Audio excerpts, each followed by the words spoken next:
What is up, guys? It's the Sound Alchemist, and I'm here by the Juicy the Succulent. Gershwan. And today we're back to be succulent by answering your questions in another For the Greater.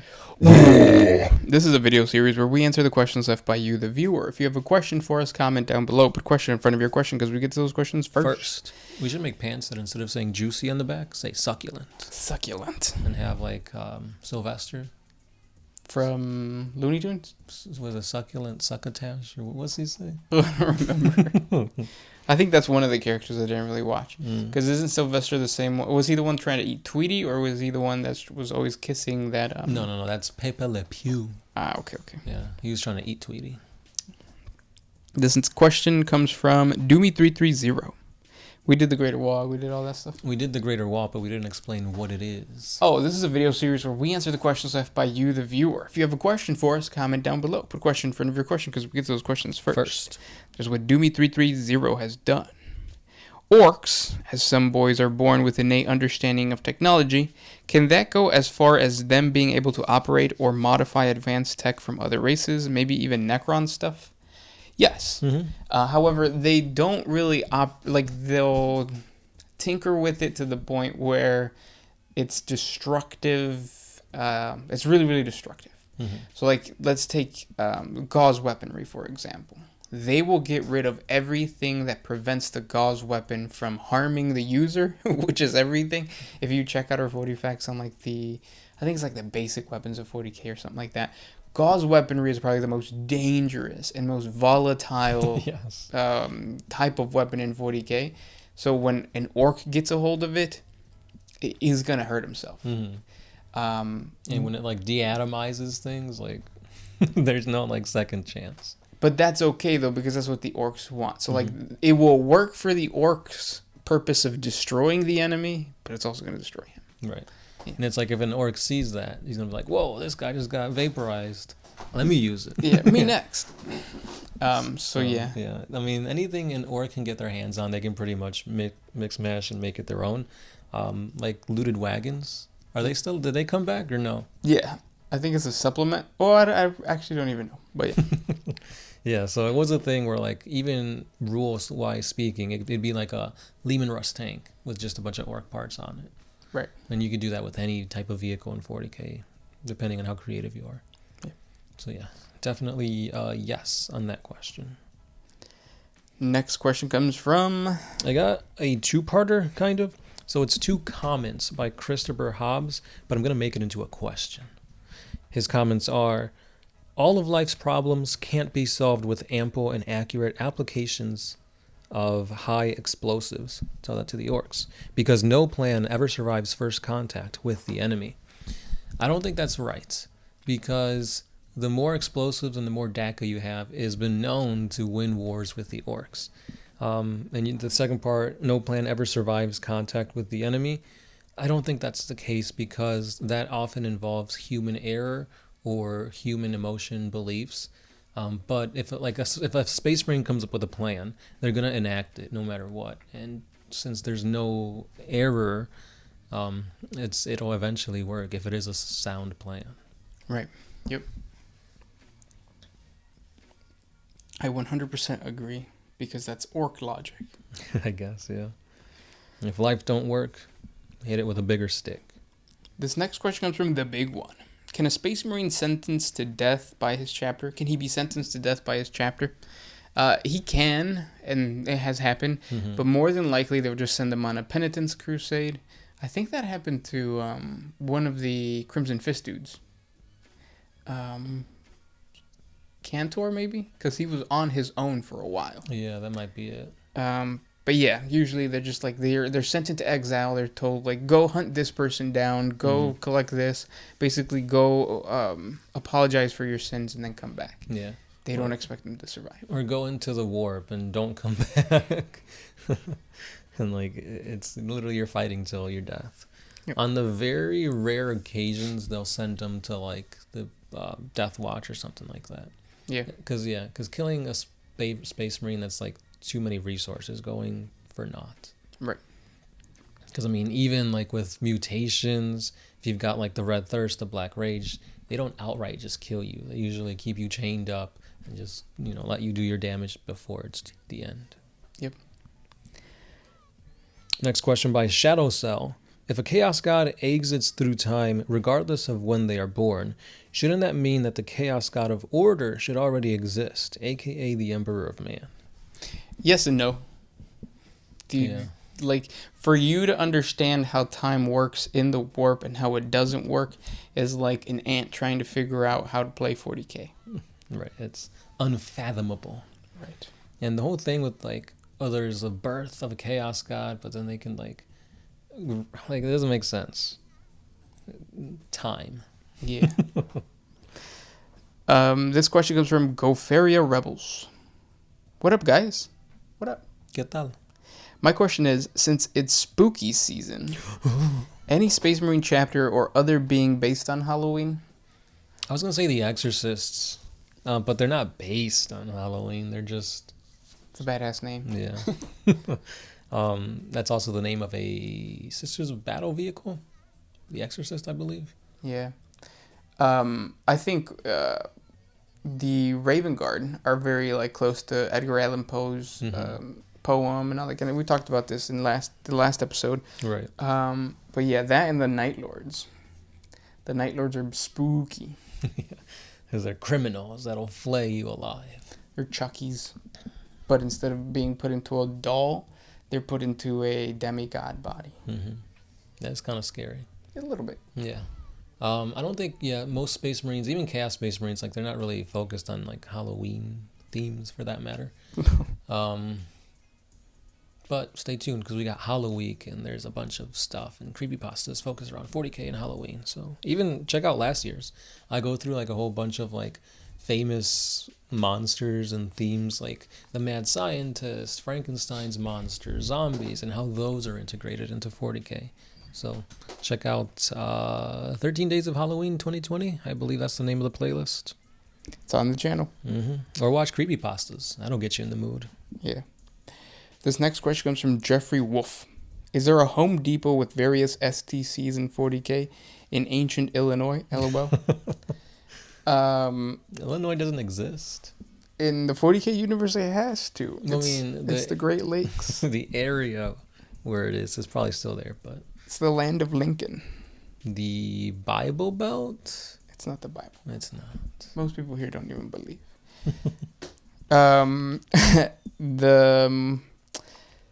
What was I going to say? Something about STCs and Home Depot. Home Depots are really... Well, all hardware stores are really good places to buy terrain tools. Home Depot is the best place to get insulation foam, the 2x2 sheets, 2x2 by or inch thick sheets. Because I don't think other places have it. Probably not. Which is weird. Yeah. It's like they got a monopoly on it. Monopoly. They sell Monopoly at Home Depot. Is it 40K Monopoly? No. We had a friend, I guess we still have a friend, who wanted to play or buy the Monopoly Warhammer 40K edition. Why? If you want to play a game that long, let's just play an apocalypse game. Yeah. But yeah. Yeah.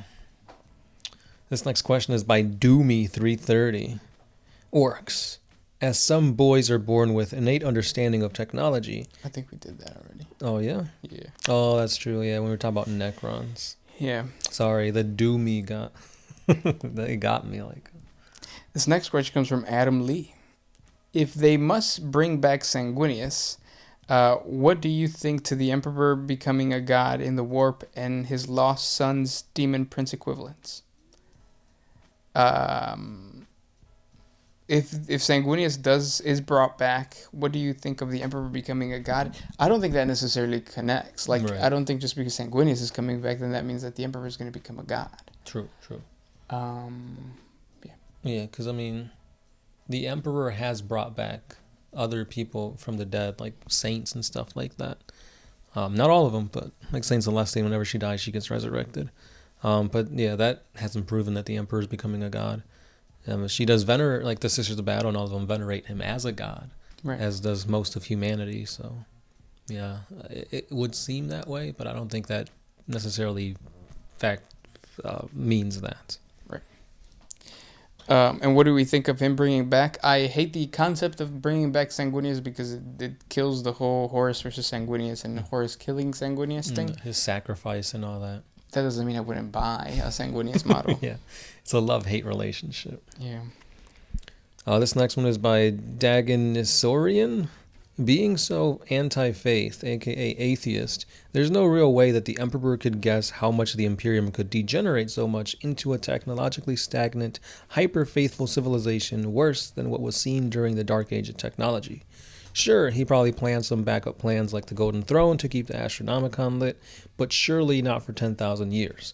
And the heresy really fucked up any plans he had long term. So what you're saying is, how did he know all this? It was all a dream. Yeah. Used to read Word Up magazine. Well, I mean, the whole thing is like he had precognition. He like kind of knew the future, and like he was doing some shady stuff with Chaos. So they were also like whispering in his ear and whatnot. So, and I also feel it's kind of like Harry Potter with where like there is an inevitability of like the visions that you have, but at the same time, they might be wrong. mm-hmm. So like the chances are of your prognosticated vision to be true may not be true. Exactly. Just like That's So Raven. She saw the future, but that snippet could be taken completely out of context. Is that what that was? Like, could she ever change it? She could never change it, and she would like do all this stuff to try and like make it not happen or make it happen in a certain way, and it would always be that, but like with a twist. I need to rewatch that show. It's probably on Disney Plus, right? Probably. Speaking about the pluses, Warhammer Plus, is that still getting hate? Yes, because every week they give like a little reel of like, oh, what's new this week on Warhammer Plus, and it's like we have 1 animation and 4 old White Dwarf content. If you guys have the capability of commenting in those things, they take comments off from the White Dwarf or from the YouTube. Yeah. Oh, but Warhammer Plus, does that let you comment? Do you know? No, I don't have Warhammer Plus. if you can, you should throw in the 2 cents of like, you should make Warhammer Plus like Mini Wargaming's Vault. Because I've said this before, Mini Wargaming did a really like amazing thing with the community where like they brought on and they continue to bring on people from like different areas of the Warhammer 40K community to create content for them. And in that way, like they get a little bit of promotion. I don't know if they get paid on the side or whatever, but like they get promotion, they get like acceptance from this huge thing, which is Mini Wargaming, and it just becomes like a what is the word? It feels like more authentic. Yeah. Yeah. Instead of GW saying, no, this is it. Yes. But yeah. And it sucks because like some of the animations and stuff, like I'm really looking forward to, or was really looking forward to. But then from what I'm hearing, it's like, it's not worth it. And I'm seeing more people like comment on our videos saying like, oh, I just unsubscribed from Warhammer Plus, or it wasn't worth it in my opinion. So, but I do see that the numbers are probably going to go up once Astartes 2 drops, and then they'll probably go back down. Yes. So I think that's the little golden nugget that GW is like has in their back pocket. Yeah. Next question comes from Daigle Rants. If the Emperor did become a god, how do you think he would look like? Have we answered this? Mm-mm. Okay, what do you guys hope he turns out as? So if he does become a god, like, because we don't even know officially what the Chaos Gods look like. Right, there's just like manifestations. Mm-hmm. Like Tzeentch has like eyes in his stomach or like a mouth in his stomach. What was it? Like Slanesh was basically a giant demonette. Mm-hmm. Nurgle was a giant unclean one. Basically, yeah. And then Khorne was just a dude on a throne. Right. Grumpy as hell. So, and that's just like various artists and like their interpretations. Yeah, so they could change drastically. So with that being said, we know what the Emperor looked like in his prime. We know that he can shapeshift, and we know what he looks like currently, like decomposing skeletonoid on a throne. But like that doesn't mean that's what he's gonna look like as a warp manifestation, because like the warp is gonna twist and turn and make things different than what they really are. That's true. What I would want the Emperor to look like is just what the Emperor looks like. Jesus. Jesus with armor. Yeah. This next comment comes from where he had a second part, right? Did he? I can't find it anymore. Yes. No. I don't think he did. No. This next comment comes from West the Mess 117. It's not really a comment, it's a comment, yeah. A majority of your older videos are gold, by the way. Please don't FWT. What's that mean? Frown with the FWT. They're considered. Fuck with them? Oh, okay. They're considered sacred text to hardcore OMS fans. Yeah, they stretch back all the way like before we were, I think, out of high school, right? We were still in high school. Yeah, probably. So yeah, they're super old, super cringe, super. Like, you could still see the hope and desires in our eyes. Yeah. But yeah. I really like the old, the ones that I did in my garage. So if you check out, I don't even think they're on the playlist anymore. But, like, there was some with the Sound Alchemist talking about, like, tactics for Tau. I was scared of the camera at that time. Yeah. And it's funny because we were recording on a camera where, like, the background noise could be heard. So there'll be the dogs barking. Well, there's dogs barking now, but... And like birds chirping and stuff like that. Yeah. It's crazy. People telling us the mac and cheese was ready. They said that? Next question is by Missing No Ocho the Moon Man. If the Big E achieves apotheosis, does that mean that the Imperial truth was dog shit the whole time and he was aware of that? Or do you think that he'd be surprised? It was all shit. It was all a dream. Yeah.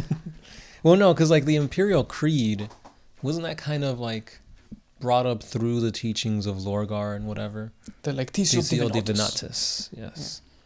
Yeah. So was that the Emperor's way of like easing it in? But then like he was like, no, don't do that, and then he burned down his favorite city.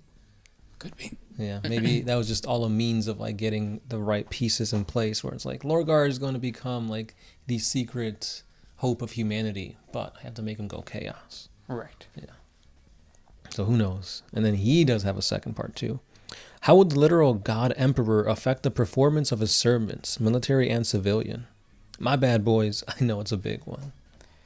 I mean, it would just like boost their morale, just like any saint. Whenever Saint Celestine appears in front of like warriors, it's just like, oh. Yeah. Same thing with Space Marines. Mm-hmm. Like when a Space Marine goes into battle, Imperial Guardsmen do not believe Space Marines are real. So it's just like this like wow moment of like, it's like 1 in a trillion chance of you seeing him, and you actually are seeing this demigod that's just a regular old like standard Space Marine. Right. So imagine the Emperor of mankind. That's like I don't know, like you seeing your hero, like, oh my god, like Bridget B. Yeah. Like you'd either be too shocked to even like comprehend what's going on, or you'd be like in awe, bawling your eyes out or something. Yeah, fangirling, fangasming. But yeah, it's like a sight to behold, honestly. But yeah, definitely, like, because most of the Imperium and like they do believe in the God Emperor, and to actually see it in physical form would be like monumental. It would be, yeah. This will be the last question by Neo Savior. Question, get your questions here. I went from your average man that was interested in what I found to be very deep lore and looked for bids on this lore, yet after finding your channel and watching your content, I was pulled into your web of power. You turned me from a lore lover into one that wishes to indulge in the overly expensive hobby, as well as the love of chaos and Tzeentch of all the gods. What fell power gave you such terrifying abilities? I love your creepypastas. Please give me more. Shout out from DeKalb. Oh, DeKalb? Illinilly? Do they even have a Warhammer store in DeKalb? Yeah, if not, then online's gonna be your dealer for a while. The cool thing about living in DeKalb is like you're closer to Catalysm Gaming, I think it's called. Cataclysm, there you go. Yeah, I mean you could always drive out to places and stuff. Yeah. But yeah, that's cool. Zeech is definitely a pretty nifty god to adhere to. But yeah, dive right in. Like we always say, go into the older codices for lore. You'll find hidden nuggets. Get the newest Thousand Suns codex because you'll get all the latest rich lore on that. Also keep your eyes out because the Chaos Demons haven't gotten their 9th edition book yet. So there's going to be rules and lore and instances of hopefully new models for Chaos Demons. So we'll see. Hopefully Slaanesh models. Oh, God. No, that's all Age of Sigmar. They get all the love. Yeah. But yeah, it's cool to hear that you got into the hobby through the lore because I feel like most people do. Yeah. It's like, oh, we read the books and stuff like that, and slowly you find out how expensive the hobby is, and it's like, well, I'm gonna do it anyway because the lore is so awesome. Yep. But those were the questions for today. If you guys have more questions for us, please comment down below. We'll answer them next week. Thank you guys so much for listening, and we'll talk tomorrow or next week. Yes. As always, this has been the Sound Alchemist, Gersh 1. and we are out.